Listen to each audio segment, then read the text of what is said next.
Bill गेट्सले भन्छन्, सफलता पाउँदा धेरै रमाउने होइन, असफलताबाट सिक्नु नै असली शक्ति हो। सफलता सजिलो छैन, तर असम्भव पनि होइन।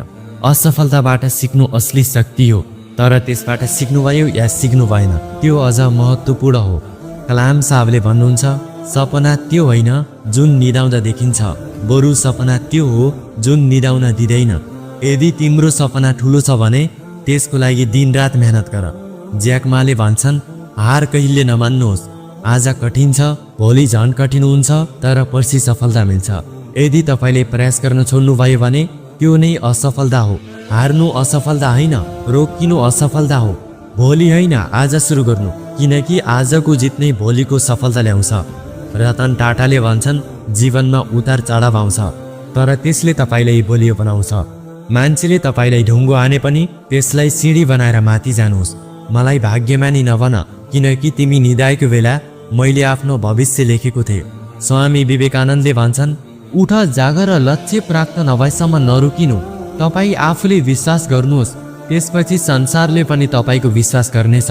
असफलताबाट भाग्नु होइन, त्यसलाई आफ्नो तागत बनाउनुहोस्। कलाम साहबले भन्नुहुन्छ, तपाईँले आफ्नो भविष्य बदल्न सक्नु हुँदैन, तर तपाईँले आफ्नो आदत जरुर बदल्न सक्नुहुन्छ। निश्चित रूपमा यो आदत तपाईँको भविष्य बदल्छ।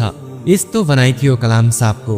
मार्कले भन्छन्, सबभन्दा ठुलो जोखिम भनेको कुनै जोखिम नलिनु हो। छिटो अघि बढ्नुहोस् र गल्तीबाट सिक्नुहोस्, यो नै सफलताको राज हो। निकले भन्छन्, if you can get a miracle, become one. यदि तपाईँको जिन्दगीमा कुनै चमत्कार छैन भने आफै चमत्कार बन्नुहोस्। निक अपाङ्ग छन्, न हात छ न खुट्टा। यिनले यो पनि साबित गरे कि मानिसले जे चाहन्छ त्यो चिज पुरा गर्छ। यिनले यो पनि साबित गरे कि असली अपाङ्ग त्यो होइन जसको हात खुट्टा छैन। असली अपाङ्ग त्यो हो जसको हात खुट्टा भएर पनि दिमाग हार मानुस्।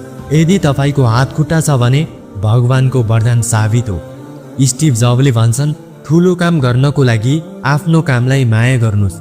तपाईँ जुन काम गर्दै हुनुहुन्छ के तपाईँ त्यसलाई मन पराउनुहुन्छ? यदि होइन भने आजै आफ्नो लक्ष्य बदल्नु। वारेन बफेटले भन्छन्, आजको मेहनतले भोलिको भविष्य बनाउँछ। तपाईँ हिजो जे गर्दै आउनुभएको थियो आज पनि त्यही मिल्छ।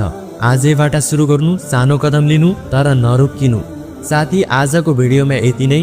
अरू पनि यस्तै भिडियो चाहनुहुन्छ भने हाम्रो च्यानललाई जरुर सब्स्क्राइब गर्नुहोस्।